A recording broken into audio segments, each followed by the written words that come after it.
Hello, everybody, welcome to Chums Hub, the easiest and finest way to gather informations. Hello, this is Moshu. I'm gonna share you how do people snore. Hoarse or harsh sound from nose or mouth that occurs when breathing in partially abstracted while sleeping. Snoring can be caused by a number of factors such as the anatomy of your mouth and sinus, alcohol consumption, allergies, a cold, and your weight.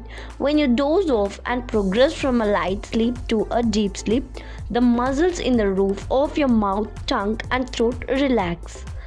Have you ever thought your brain, what is the best way to stop snoring? If you're overweight, lost your weight, sleep on your side, raise the head of your bed, quit smoking, and let enough sleep.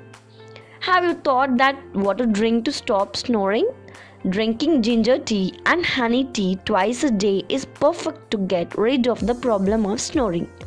Having strong aromatic food like ginger, onion, and horseradish prevent drying of the nose and reduce elongation. Have any question arised you? Which tea is good for snoring? Nettle leaf tea remedy for snoring. What are the causes of snoring? Here, sleep apnea, allergies, throat infection, and asthma. Thank you. For more interesting facts, subscribe our channel Thumbs Up. Tata, bye.